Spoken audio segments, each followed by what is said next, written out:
ప్రభునందు ప్రియులైన ఈ యూసీ కుటుంబానికి మరొకసారి మన ప్రభు అయిన యేసుక్రీస్తు వారి నామంలో శుభాలు వందనాలు తెలియజేస్తున్నాం. డిసెంబర్ మాసము ఇక ఆనందకరమైన మాసంలో మనం ముందు కొనసాగుతున్నాం. మన ప్రభు ఈ లోకానికి వచ్చిన ఈ మాసంలో మనము ఈ విధంగా ప్రభు యొక్క పరిచయలలో మనం కొనసాగుతున్న విధానము ఎంతో ఉన్నతమైనది. కాబట్టి మిమ్మల్ని అందరిని బట్టి కూడా నేను దేవునికి మహిమ చెల్లిస్తూ ఉన్నాను. చిన్న మాట మనం ప్రార్థన చేసుకుని ఈనాటి దేవుని యొక్క వాక్యాన్ని మనం ధ్యానం చేద్దాం. పరిశుద్ధుడా, ప్రేమ నమ్మకమైన మా దేవ, మీ పరిశుద్ధమైన నామానికి వందనాలు. ఇంతవరకు మీరు మాకు తోడుగా ఉన్నారు, పాటల ద్వారా మహిమను పొందుకున్నారు. ఈ సమయంలో ప్రభా నాయన మేము వాక్యాన్ని ధ్యానం చేస్తున్నాం. పరిశుద్ధాత్మ దేవుడా, మాకు అందరికీ కావాల్సిన ఆత్మీయ ఆహారాన్ని మీరు మాకు అందించండి. మాతో ప్రభా ఏ మాటలైతే ప్రభా మాట్లాడాలని ఆశిస్తూ ఉన్నారో తండ్రి, మీకు మెల్లని స్వరాన్ని మాకు వినిపించమని ప్రార్థిస్తున్నాం. నన్ను బలపరిచి ఉదయకాల సమయంలో బహుబలంగా వాడుకొని మమ్మల్ని దీవించి మీ మహిమను పొందుకోమని యేసయ్య నామములో ప్రార్థిస్తున్నాము తండ్రి. ఆమేన్. రైట్, మంచిది. ప్రియమైన దేవుని ప్రజలారా, మనము ఇందాక దేవుని యొక్క వాక్యాన్ని మనం చదువుతూ ఉన్నాం. మత్తయి సువార్త 2వ అధ్యాయము 9, 10, 11 వచనంలో ఈ 3 వచనములు మనం చూస్తున్నాం. ఒక చాలా ప్రాముఖ్యమైనది. క్రిస్మస్ దినాలలో చాలా చక్కగా దేవుని సేవకులైన వారు ఎన్నో రకాలుగా మనకు బోధిస్తూ ఉంటారు. అయితే ఈ 3వ వచనంలో ఎవరి గురించి రాయబడింది ఉన్నదంటే గొర్రెల కాపల గురించి రాయబడి ఉన్నది. అయితే ఆ రోజుల్లో గొర్రెల కాపుల యొక్క స్థితి ఎలాగున్నదంటే ఒక చీకటి ప్రదేశంలో బలికి ఏర్పాటు చేయబడినటువంటి గొర్రెలను వీరు కాస్తూ ఉండేవారు. ఆ రోజుల్లో మేపుతూ ఉండేవారు. ఈ కాపరులు చీకట్లో ఉన్నప్పుడు దేవుని దూత వారి ఎద్దకు వచ్చి ఒక చక్కటి అనుభవాన్ని ఒక తెలియజేస్తుంది. ఏమనంటే, మీరు భయపడకుడి అన్నమాట. అంటే అప్పటికి వారు ఒక భయముతో ఉన్నట్టుగా మనం గమనిస్తూ ఉన్నాం. ఆ మాట చెప్పిన తర్వాత దూత ఒక గొప్ప సంతోషకరమైనటువంటి సువార్తమానాన్ని తెలియజేస్తూ ఉన్నది. దావీదు పట్టణమందు నేడు మీ కొరకు రక్షకుడు పుట్టి ఉన్నాడు, ఈయన ప్రభువైన క్రీస్తు అనే మాటను మనము చదువుతున్నాం, విన్నాము కూడా. అయితే ప్రభు సన్నిధిలో మనం చేరి ఉన్నాం. ప్రభువైన యేసుక్రీస్తు వారు ఈ లోకానికి ఎందుకు వచ్చాడయ్యా అని ఒక ప్రశ్న వేసుకుంటే, ప్రియమైన దేవుని ప్రజలారా, మనము ఎక్కడికైనా పెద్ద పెద్ద సిటీలకి వెళ్ళినప్పుడు అక్కడ చాలా పెద్ద అడ్వర్టైజ్మెంట్ మనం చూస్తూ ఉంటాం. పెద్ద పెద్ద ఫ్లెక్సీలు కట్టి అక్కడ అనేక రకాలుగా కొన్ని రాయబడి ఉంటుంది. ఏమనంటే, మీకు పాడైపోయినటువంటి గృహాలను మాకు ఇవ్వండి, మేము వాటిని బాగు చేసేస్తాము అనే మాట. అంటే పాడైపోయినటువంటి గృహాలను పడిపోయినటువంటి గృహాలను ఆ యొక్క సంస్థకు యాజమాన్యానికి అప్పగిస్తే వారు ఏం చేస్తారంటే ఆ యొక్క గృహాన్ని మరలా చక్కగా నిర్మిస్తారు అని మీరు కూడా చాలా చోట్ల కూడా చూస్తూ ఉంటారు. అయితే ఒక మాట మనం జ్ఞాపం చేసుకోవాలి. ప్రభువైన యేసుక్రీస్తు వారు ఈ లోకానికి ఎందుకు వచ్చాడయ్యా మనుషుని యొక్క రూపం దాల్చి అంటే, పాడైపోయినటువంటి మనుషుని యొక్క హృదయాన్ని బాగు చేయాలనే ప్రభు యొక్క ఆలోచన. తన స్వరూపమందు ఏర్పాటు చేసినటువంటి మనుష్యుడు రాను రాను యొక్క స్థితి ఎలాగున్నది అంటే అనేక రకమైనటువంటి ఆలోచన ద్వారా దేవునికి దూరం అయిపోయిన స్థితి. ఈ స్థితిని గమనించి ప్రభువైన యేసుక్రీస్తు వారు ఈ లోకానికి మనుష్య రూపాన దాల్చి వస్తున్నట్టుగా మనం చూస్తూ ఉన్నాం. అయితే ఒకప్పుడు మన జీవితాలు పాడైపోయినాయి. ఒకప్పుడు మన యొక్క ఆలోచనలు, మన యొక్క క్రియలు అన్ని కూడా దేవునికి దూరం అయిపోయిన స్థితిలో మనం జీవిస్తున్నప్పుడు ఆయన ఈ లోకంలో జన్మించి మనందరూ కూడా ఆయన హక్కును చేర్చుకుని ఈనాడు ఒక వెలుగు సంబంధులుగా మనల్ని ఏర్పాటు చేసి ఉన్నాడు. అయితే వెలుగు సంబంధమైన మనము ఇంకనూ చీకట్లో ఉన్నామా? ఈ గొర్రెల కాపరులు చీకట్లో ఉన్నారు. మరొక మాట ఎలా అంటాను, భయంతో కూడా జీవిస్తున్నారు. అంటే చీకట్లో ఉన్న మనుషునికి భయం వస్తుంది. మీరు జ్ఞాపం చేసుకుంటే చీకట్లో ఒంటరిగా ఉండటానికి ఏ ఒక్క మనుష్యుడు కూడా ఇష్టపడడు.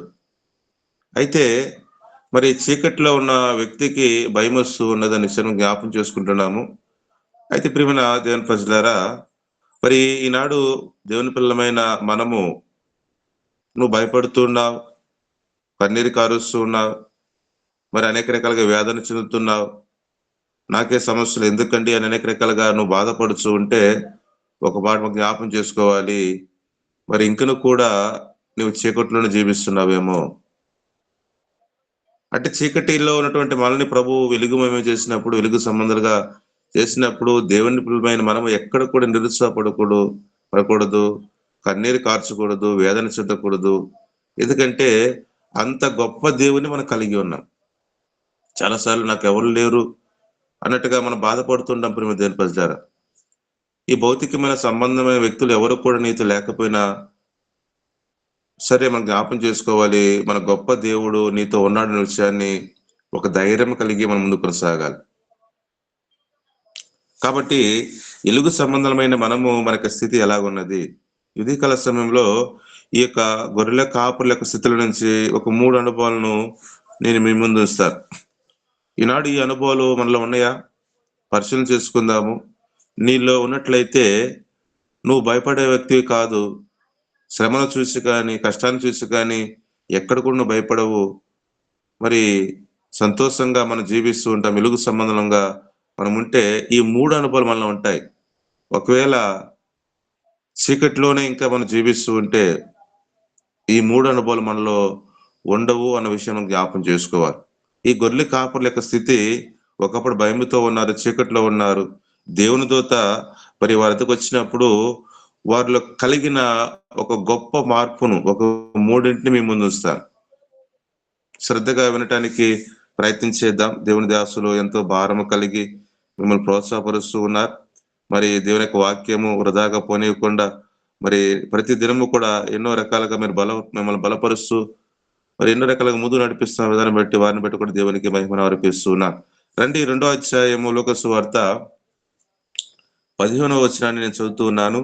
మరి ఇక గొర్రెల కాపురలో ఉన్నటువంటి ఒక గొప్ప అనుభవం ఏంటి అంటే నేను చదువుతూ ఉన్నాను, వినవలసిందిగా ప్రేమతో మనం చేస్తూ ఉన్నా.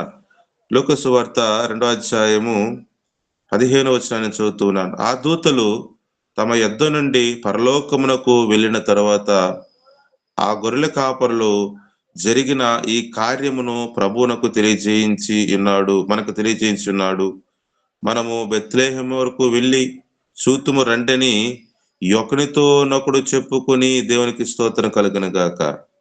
అంటే ఇక్కడ ప్రభు దూత మరి దేవుని యొక్క ఆజ్ఞను వరకు తెలియజేసినప్పుడు ఆ దూత మరి మనం జ్ఞాపం చేసుకుంటే పరలోకానికి వెళ్ళిపోయిన తర్వాత ఇక్కడ మరి ఇక గొర్రెల కాపుల యొక్క స్థితి ఎలాగున్నదయ్యా అంటే ఒక మాట మనం జ్ఞాపం చేసుకోవాలి. ఐక్యంగా ప్రభును చూచడానికి వెళుతూ ఉన్నారు. దేవునికి స్తోత్రం కలుగును గాక.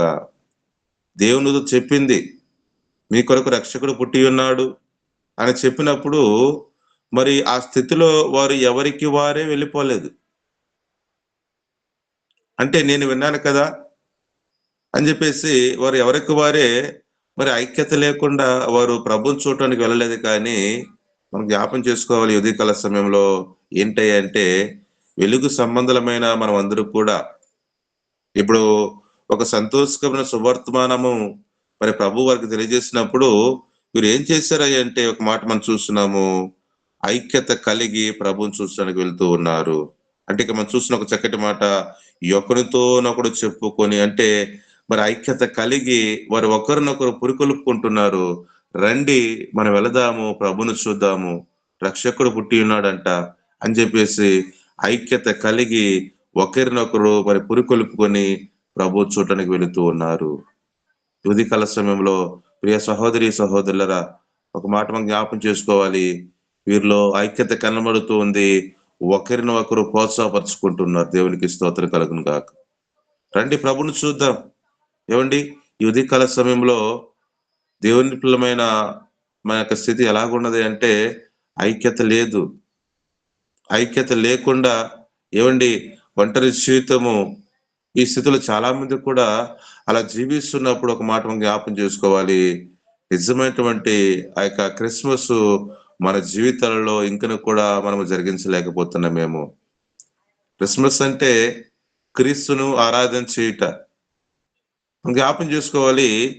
నా జీవితంలో ఎన్నో క్రిస్మస్ తొలిపోతూ ఉన్నాయి, ఎన్నో పండుగలు మనం చూస్తూ ఉన్నాము. అయితే నిజముగా మనం జ్ఞాపం చేసుకోవాలి, ఐక్యము కలిగి మనం జీవించగలుగుతున్నాం ఆలోచించి. ఏవండి, ఐక్యత లేకపోతే మనం జ్ఞాపం చేసుకోవాలి, అపవాది మనల్ని దాడి చేస్తాడు. అపవాది దాడి చేస్తాడు. ఐక్యత, సహవాసము మనకి ఎంతైనా అవసరమై ఉన్నది. ఇక మనం చూస్తున్నాము, ఈ గొర్రెల కాపురులో మొట్టమొదటి అనుభవం ఏంటంటే ఐక్యత కలిగి జీవిస్తూ ఉన్నారు. ఒక ప్రాంతంలో కొన్ని కాకులు జీవిస్తూ ఉన్నాయి. అడవుల్లో జీవిస్తున్నప్పుడు ఈ కాకులు మరి చక్కగా మరి ఒక ప్రాంతానికి చేరుకొని మరి అక్కడ ఉన్నటువంటి ఆ యొక్క ఆహారాన్ని చక్కగా తింటూ ఉంది. సహవాసము దగ్గర తింటూ ఉంది. ఒకానొక దినాన ఒక కాకి ఆలోచన వచ్చిందంట. మరి నాకెందుకనో వీరితో ఉండాలని ఆలోచన లేదు అని ఒక ఆలోచన కలిగి ఆ కాకి ఏం చేసిందంటే, అక్కడ ఒక దూర ప్రాంతం వెళ్ళిపోయేసి ఒక మరి తన శరీరం అంతా కూడా ఒక వైట్ రంగు ఆ యొక్క సున్నమును వేసుకొని పూసుకొని ఏం చేసిందంటే, ఆ కాకి కన్నా ప్రత్యేకంగా జీవించడానికి దాన్ని ఇష్టపడుతుంది. అంటే చాలా మంది చూస్తున్నారు, "అరే! ఇది విచిత్రంగా ఉంది కాకి. మరి ఇదేంటంటే కాకి నల్లగా ఉండాలి కదా! తెల్లగా ఉందే" అని అనేక రకాలుగా చూస్తూ ఉంటే, ఈ కాకి ఏం చేసిందంటే, చిటారు కొమ్మనెల్లి కూర్చొని అలా ఒంటరిగా అలా జీవిస్తూ ఉంది.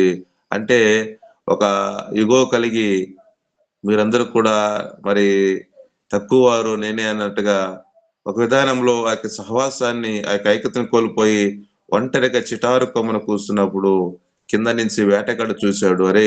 ఇదేదో విచిత్రంగా ఉన్నదే పక్షి" అని కాట్‌బాల్ తీసుకొని గురి తీసుకొట్టినప్పుడు ఆ కాకి ఏమైపోయింది అంటే నిర్దాక్షిణ్యంగా కింద పడి మరణిస్తూ ఉన్నది. ఎందుకు ఈ మాట చెప్తున్నారండి? అంటే ఒక మాట మనం జ్ఞాపం చేసుకోవాలి.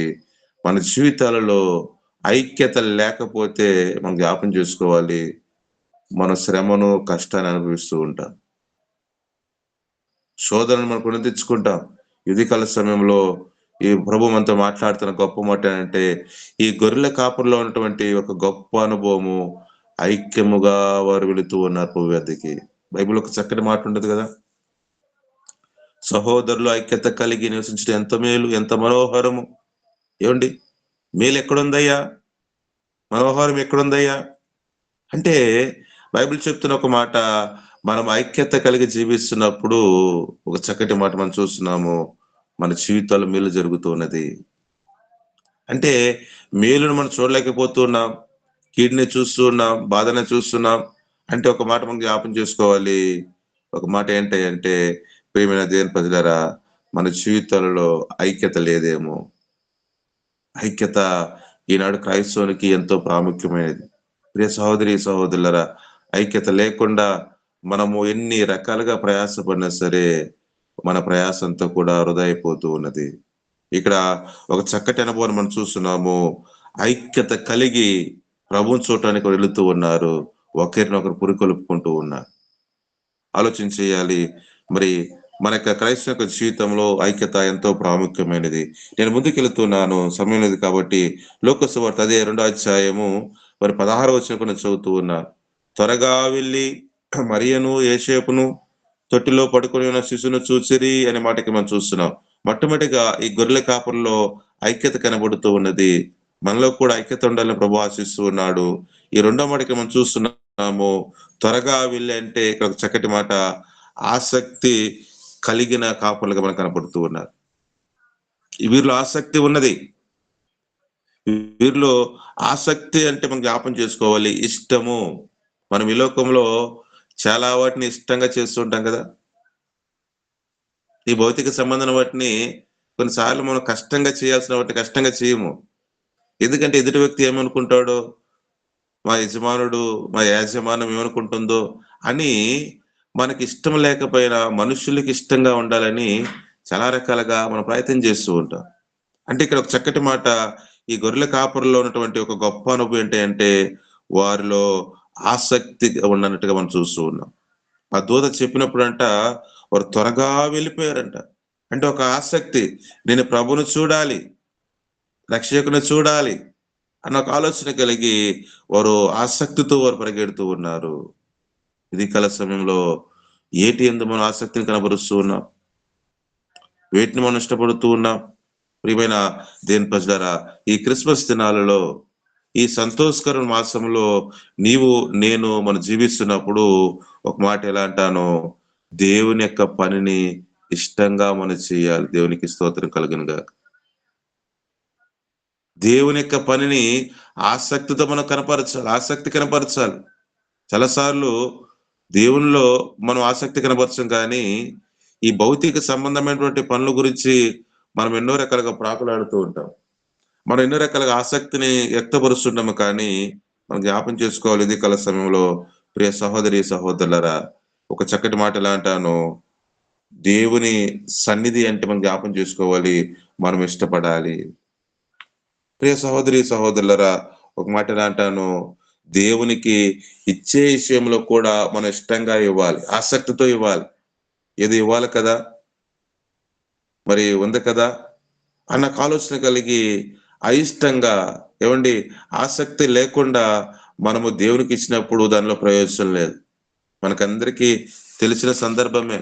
ఏంటంటే కయీను, హేబేలు యొక్క స్థితిని మనం జ్ఞాపం చేసుకుందాం ఉదయ కాల సమయంలో.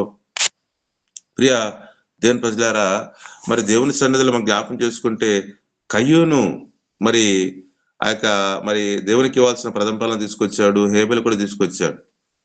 ఈ 2 సందర్భం జ్ఞాపం చేసుకుంటే హేబేలు యొక్క అర్పణను దేవుడు అంగీకరించాడు. కయీను యొక్క అర్పణను దేవుడు అంగీకరించలేదు. ఎందుకంటే ఇక మనం జ్ఞాపం చేసుకోవాలి. ప్రభు ఎందుకు అంగీకరించాడు అంటే ఆ యొక్క అర్పణను ఒకే ఒక మాట, హేబేలులో ప్రభుకి ఇచ్చే విషయంలో ఇష్టంగా ఇస్తూ ఉన్నాడు. దేవునికి ఇచ్చే విషయంలో ఇష్టంగా ఇస్తూ ఉన్నాడు. కయ్యను కూడా తెచ్చాడు కానీ మనం జ్ఞాపం చేసుకోవాలి, ఆసక్తి లేదు, ఇష్టం లేకుండా మరి ఇవ్వాలి కదా ప్రథమ ఫలం దేవునికి. ఏమండి ఉదయకాల సమయంలో మనం జ్ఞాపం చేసుకోవాలి. ఒక మాట, దేవునికి మనం చూస్తున్న మీరులో ఆసక్తి కనబడుతుందంటే వారిలో ఇష్టంగా ప్రభువును చూడటానికి వారు ముందుకెళ్తూ ఉన్నారు. ఏమండి మనం జ్ఞాపం చేసుకోవాలి, ఈనాడు దేవుని పిల్లమైన మన సంఘాలలో ఎంతో భారం ఉన్నది, ఎంతో బాధ్యత. దేవుని సేవకులు మరి ఎన్నో రకాలుగా మరి నడిపిస్తున్నటువంటి ఈ కార్యక్రమంలో మనం జ్ఞాపం చేసుకోవాలి, మనం ఇచ్చే విషయంలో ఇష్టంగా ఇవ్వగలుగుతున్నామా, లేకపోతే మరి ఇష్టం లేని స్థితిలో మనం ఇచ్చినట్టయితే మనం జ్ఞాపం చేసుకోవాలి, దానివల్ల మనకి ప్రయోజనం లేదు, దానివల్ల మనకి దీవెన లేదు అన్న విషయాన్ని జ్ఞాపం చేసుకోవాలి. హేబేలు యొక్క అర్పణను ప్రభు అంగీకరించాడు. ఎందుకయ్యా అంటే ఒకే ఒక మాట, హేబేలు యొక్క హృదయము మరి దేవునికి దగ్గరగా ఉన్నది, దేవునికి ఇష్టంగా ఇస్తూ ఉన్నాడు. ఈ రెండో మాట మనం జ్ఞాపం చేసుకుంటున్నాము. ప్రియమైన దేవుని ప్రజలారా, ఒక చక్కటి అనుభవము ఏంటి అంటే మరి వారు త్వరగా వెళ్ళారు. త్వరగా వెళ్ళినట్టుగా మనం చూస్తున్నాము. అనగా ఆసక్తి కలిగిన మరి ఆసక్తి కలిగిన వారుగా ఉన్నాము. ఆసక్తి అంటే ఇష్టము. మన ఇంటి వచ్చాము. ఈ క్రిస్మస్ దినాలలో దేవుని పనిని, దేవుని యొక్క పరిచయను ఇష్టంగా చేద్దాం. ఏమండి కష్టంగా మరి చేసినట్లయితే మనకు ప్రయోజనం లేదనే విషయం జ్ఞాపం చేసుకోవాలి. అలా చేయటం వల్ల మనకు ప్రయోజనం లేదు. ఏమండి దేవుని యొక్క పనిని మనం ఇష్టంగా చేద్దాము. మరొక మాటకి మనం చూస్తున్నాము, దేవునికి ఇచ్చే విషయంలో కూడా మనం ఇష్టంగా ఇవ్వటానికి మనం ప్రయత్నించేద్దాం. బైబిల్ ఒక మాట ఉంటుంది కదా, ఈవిడి మీకు ఇవ్వబడిన మాట. కాబట్టి నేను ముందుకెళ్తున్నాను. ఒక చక్కటి మాట, మొట్టమొదటిగా ఈ కాపరుల్లో ఉన్నటువంటి ఐక్యత మనం చూస్తున్నాము. ఐక్యంగా ప్రభు చుట్టూ వెళ్తూ ఉన్నారు. రెండోదిగా మనం చూస్తున్నాము, త్వరగా వెళ్ళంటే వీళ్ళు ఆసక్తి ఉన్నది, ఇష్టం ఉన్నది. దూత చెప్పినప్పుడు వెళ్దాంలే అన్న ఒక నిరుత్సాహం, చూద్దాంలే అన్న ఒక విధానం వారు ఆలోచించలేదు కానీ ఒక చక్కటి మాట మనం చూస్తున్నాము, వారు త్వరగా వెళ్ళినట్టుగా మనం చూస్తున్నాం. రెండోది మొట్టమొదటిగా ఆసక్తి, మొట్టమొదటిగా ఐక్యత, రెండవదిగా ఆసక్తిని మనం చూస్తున్నాము. మూడో మాట నేను ముందుకెళ్తున్నాను, అదే 2వ అధ్యాయము లోక సువార్త 17 చదువుతున్నాను వినండి. 17 వచనము, వారు చూచి ఈ శిశువుని గూర్చి తమతో చెప్పబడిన మాటలను ప్రచురం చేసిరి. మరి 18 కూడా చదువుతూ ఉన్నా. 18 కూడా, గొర్రెల కాపర్లు తమతో చెప్పిన సంగతులను గూర్చి విన్న వారందరూ మిక్కిలి ఆశ్చర్యపడి దేవునికి స్తోత్రం కలుగును గాక. ఏమండి ఈ మూడో అనుభవానికి వెళ్తున్నాను. ఒక చక్కటి మాట, గొర్రెల కాపర్లు తమతో చెప్పిన సంగతులను గూర్చి విన్న వారందరూ మిక్కిలి ఆశ్చర్యపడి అన్నమాట. అంటే ఒక మాట మనం జ్ఞాపం చేసుకోవాలి. ఐక్యత ఉన్నది. రెండోదిగా ఆసక్తి ఉన్నది. మూడోదిగా మనం చూస్తున్నాము దేవుని యొక్క సంగతులంట అక్కడ మనం చూస్తున్నాం ఒక చక్కటి మాట.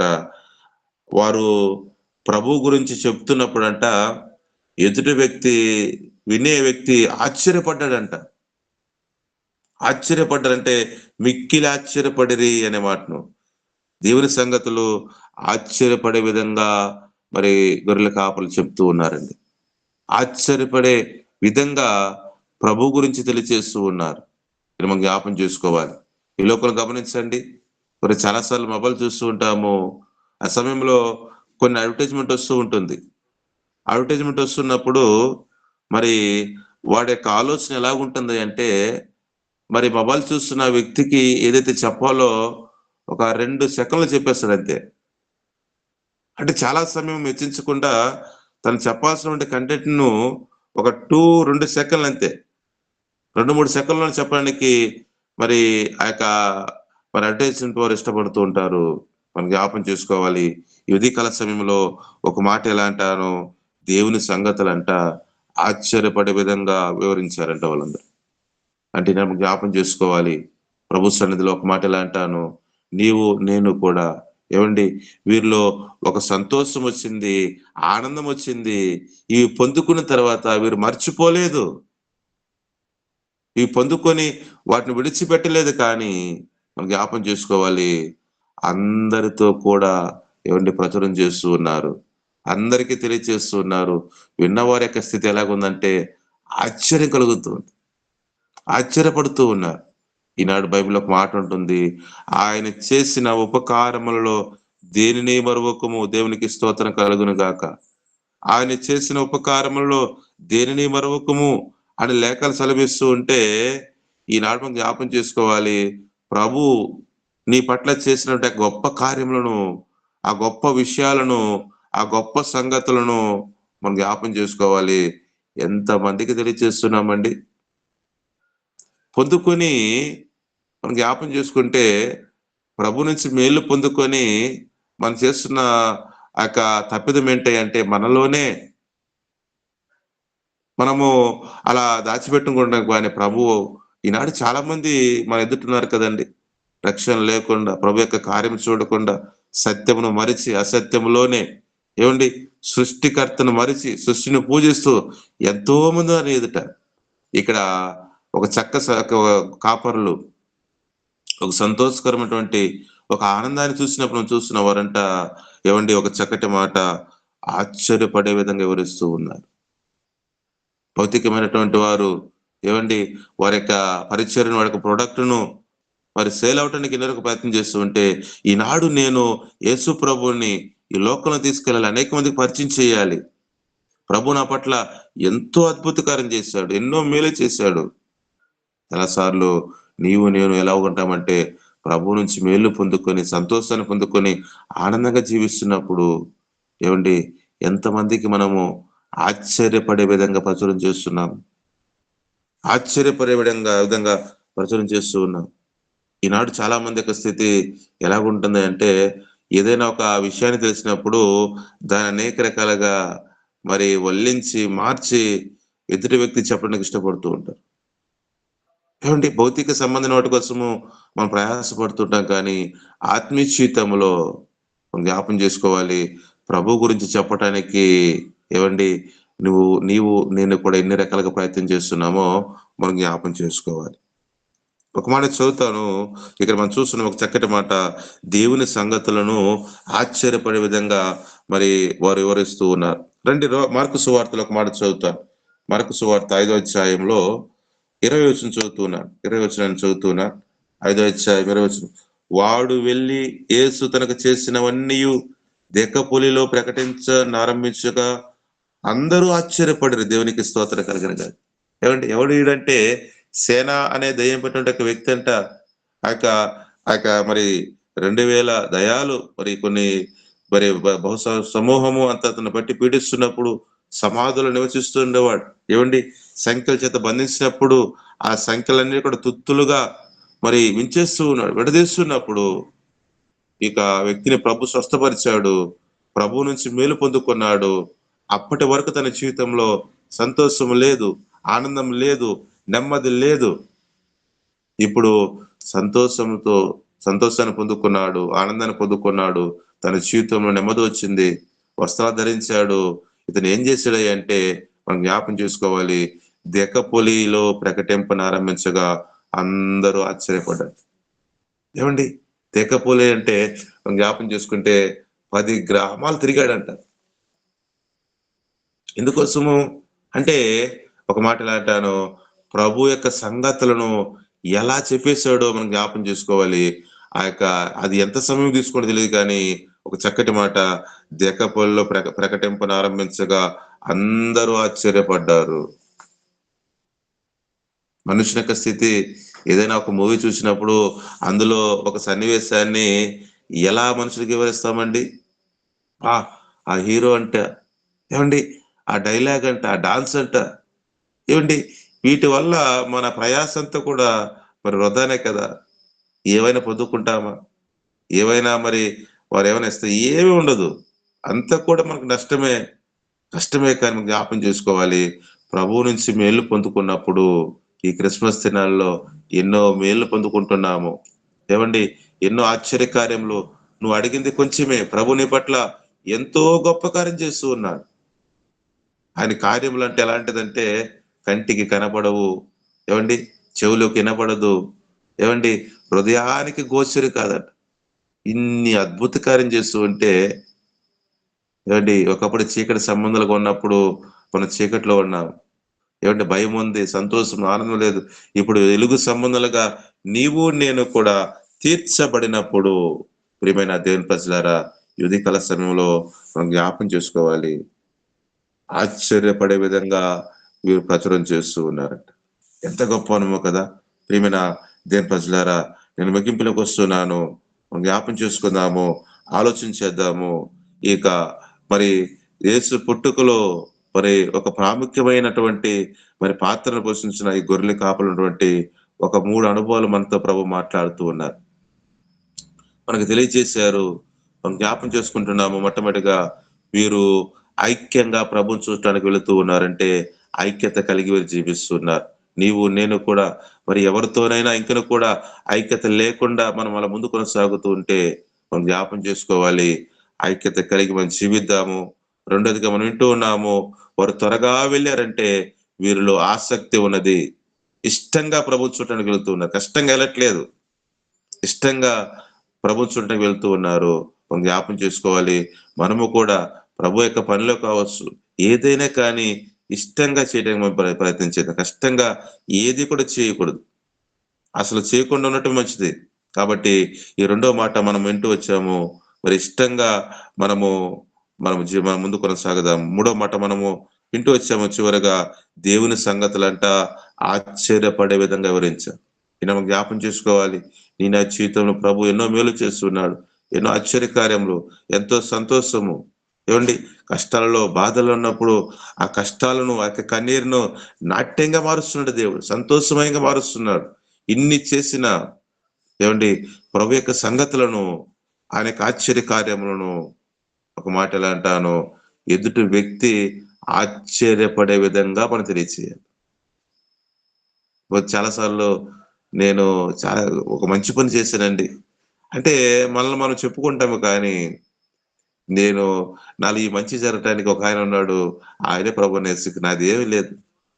నేను నాలో ఈ గొప్ప కార్యం చేయడానికి ఒక గొప్ప దేవుడున్నాడు. ఆయన ప్రభువైన యేసుక్రీస్తు వారు అనే విషయాన్ని మనం చెప్పడానికి ప్రయత్నం చేద్దాం. నేను ముగింపులోకి వస్తున్నాను. ప్రియమైన దేవుని పిల్లరా, ఒక చక్కటి అనుభవాన్ని మనం వింటూ వచ్చాము. ఐక్యత కలిగి మనం జీవిద్దాము. మరి ఇష్టంగా మనం చేద్దాము. మూడోదిగా మనం చూస్తున్నాం ఒక చక్కటి మాట. ఆశ్చర్యపడే విధంగా ఈ క్రిస్మస్ దినాలలో యేసయ్యని పరిచయం చేద్దాం. ఎదుటి వ్యక్తి ఆశ్చర్యపోవాలి. ఇప్పటి వరకు కూడా ఆ మాటలు వారు వినలేకుండా ఉన్నారేమో, ఈయన జ్ఞాపం చేసుకోవాలి. ఎలా చెప్పాలో ప్రార్థన చేద్దాము. ఎలా ఎదుటి వ్యక్తి ఆశ్చర్యపడే విధంగా వారికి ప్రభు గురించి తెలియచేయాలో కనిపెడదాము. ప్రభు మనతో మాట్లాడతాడు, మనకు తెలియజేస్తాడు. కాబట్టి ఈ 3 అనుభవాలు నీలో నాలో ఉండాలని ప్రభు ఆశిస్తున్నాడు. మనందరూ కూడా వెలుగు సంబంధులము, వెలిగించబడిన వారము, ప్రభు కోసము మనం ముందు కొనసాగుతున్నాము. కాబట్టి ఐక్యత మనకు అవసరమైనది. ఆసక్తి, మూడవదిగా ప్రభు సంగతులను ఆశ్చర్యపడే విధంగా తెలియచేద్దాము. ప్రభు ఈ మాటలు దీవించును గాక. ఆమేన్. ఆమేన్. ప్రేమగల తండ్రి, కృపగల యేసయ్య, నీ ఘనమైన ఉన్నతమైన నామానికి వందనాలు, స్తుతులు, స్తోత్రాలు తండ్రి. నాయనా అయ్యా, గడిచిన దినాలన్నింటిలో కూడా నీ కృపా దీవెన మాకు తోడై ఉండి క్షేమకరంగా ఉంచినైనా నా ప్రభ ఆరోగ్యాన్ని ఆయుష్ని దయచేసిన దేవా, నీకే స్థుతులు, స్తోత్రాలు తండ్రి. నాయనా ఈ సమయం అందు తండ్రి నాయనా నీ దైవదాసుని నిలబెట్టుకొని తండ్రి నాయనా మాతో మాట్లాడిన ప్రతి మాటను బట్టి కూడా నీకే స్థుతులు, స్తోత్రాలు తండ్రి. నాయనా అవును తండ్రి, ఐక్యత గురించి తండ్రి నాయన ఐదుగో తండ్రి నాయన మీరు చెప్పిన మాటలను బట్టి నీకే స్థుతులు, స్తోత్రాలు నాయన. ఏదైతే ఐక్యత తండ్రి నాయన ఆ ఐదుగో నాయన కుటుంబంలో ఐక్యత ఉన్నదా నాయన, ఐదుగో తండ్రి నాయన బంధువుల మధ్య ఐక్యత ఉన్నదా తండ్రి, అన్నదమ్ముల మధ్య కూడా ఐక్యత లేని దినాల్లో మేము జీవిస్తున్నాం తండ్రి నాయన. నా ప్రభ ఆనాడైతే నాయన నా ప్రభ అవి గొలలు చేసిన నాయన నా ప్రభ అయా ఐక్యతను గురించి నాయన నీ గురించి నాయన నా ప్రభ అనేక మంది నాయన పరిచయం చేసిన విధానాన్ని బట్టి అయా నీకే స్థుతులు, స్తోత్రాలు తండ్రి నాయన. అయ్యా మేము ఏ విధంగా తండ్రి నాయన నీ గురించి నాయన నా ప్రభ ఐదుగో నాయన నా ప్రభ మేము చెప్తున్నామో తండ్రి నాయన ఒక్కసారి మమ్మల్ని మేము నాయన అయా జ్ఞాపకం చేసుకున్న విధానాన్ని బట్టి నీకే స్థుతులు, స్తోత్రాలు తండ్రి నాయన. అవును తండ్రి, ఈ లోకంలోకి మీరు ఎందుకు వచ్చారో తండ్రి నాయన నా ప్రభ అయ్యా మాకు మాత్రం తెలిస్తే కాదు తండ్రి నాయన, అనేక మందికి నాయన నా ప్రభ చెప్పే జ్ఞానాన్ని మాకు దయచేయమని అడుగుతున్నాం తండ్రి నాయన. అనేక మంది రక్షణ భాగ్యాన్ని నాయన దయచేయమని అడుగుతున్నాం తండ్రి నాయన. ముందు మా కుటుంబాలు సమాధానంగా సంతోషంగా జీవించినప్పుడు తండ్రి, నీకు లోబడినప్పుడు తండ్రి నాయన అనేక మందికి చెప్పే నాయన జ్ఞానం మాకు దయచేస్తారు తండ్రి నాయన. ఆయా నీ కృపలో నాయన మమ్మల్ని అందరిని జ్ఞాపకం చేసుకోండి తండ్రి. ఈ క్రిస్మస్ దినాల్లో తండ్రి మా వారికే కాదు తండ్రి నాయన, ఆయా ప్రపంచం అంతా కూడా తండ్రి నాయన నా ప్రభా ఆయా మానవాళ్ళ కొరకు నాయన మీరు దిగి వచ్చి నాయన నా ప్రభా చీకటి జీవితాల నుంచి నాయన మమ్మల్ని ఎలుగులేక నాయన నా ప్రభా ఆయా నడిపించేదానికి నాయన పరలోక సౌభాగ్యాన్ని విడిచి తండ్రి నాయన ఈ భూమి మీదకు వచ్చిన దేవానికి స్థుతులు, స్తోత్రాలు తండ్రి నాయన నా ప్రభ. ఐదుగో నాయన నా ప్రభ ఎందుకు నాయన పనికిరాని మమ్మల్ని నాయన నీ కృపలో జ్ఞాపకం చేసుకున్నావు నాయన, నీ కుమార్తెలుగా కుమారులుగా నాయన ఐదుగో నాయన నీ హక్కును చేర్చుకున్నాను నా దేవానికి స్థుతులు, స్తోత్రాలు తండ్రి నాయన. మేమందరం కలిసి నాయన ఐదుగో నాయన నా ప్రభ అనేక మందికి తండ్రి నీ గురించి చెప్పేలాగా తండ్రి నాయన ఆయా నా ప్రభ మంచి జ్ఞానాన్ని దయచేయమని అడుగుతున్నాం తండ్రి. నీ కృపలో మమ్మల్ని అందరిని జ్ఞాపకం చేసుకోండి నాయన. ఇంతవరకు చెప్పిన నీ దైవదాసుని జ్ఞాపకం చేసుకోమని అడుగుతున్నావు నాయన. అయ్యదుగుని అయ్యా చేస్తున్న పరిచర్యను కూడా దీవించి ఆశీర్వదించండి, తన కుటుంబాన్ని దీవించండి నాయన. నీ కృపలో జ్ఞాపకం చేసుకోండి నాయన. ఈ దినాలనైతే నాయన అయ్యా ఎంతోమంది సేవకులు తండ్రి నీ గురించి నాయన అనేక మందికి నాయన నా ప్రభ బోధిస్తున్నప్పుడు తండ్రి నాయన ఆయా మాటలు నాయన భద్రగా నాయన మా హృదయంలో భద్రపరుచుకొని నాయన నీ చిత్తమైతే ఆ మాటలు నైనా అనేక మందికి చెప్పే నాయన జ్ఞానాన్ని మాకు దయచేయమని అడుగుతున్నాం తండ్రి. ఐదుగో నాయన ఈసీ టీంలో చేరిన మమ్మల్ని అందరిని కూడా జ్ఞాపకం చేసుకోమని అడుగుతున్నావు నాయన. ఐదుగో నాయన సహోదరులు నాయన భావం కలిగినైనా మేమందరం ఒకరికొకరు ప్రేమ కలిగినైనా ఎల్లప్పుడూ నాయన ఇలాగనైనా నా ప్రభా మేమందరం కలిసి నాయన నిన్ను స్తుతించి నిన్ను ఘనపరిచే కృపా దీవెన మా అందరికి అనుగ్రహించమని యేసయ్య నామములో ప్రార్థించి స్తుతించి అడిగి వేడుకుంటున్నాం తండ్రి. ఆమేన్. ఆమేన్. ఆమేన్. ఆమేన్. ఆమేన్. ఆమేన్.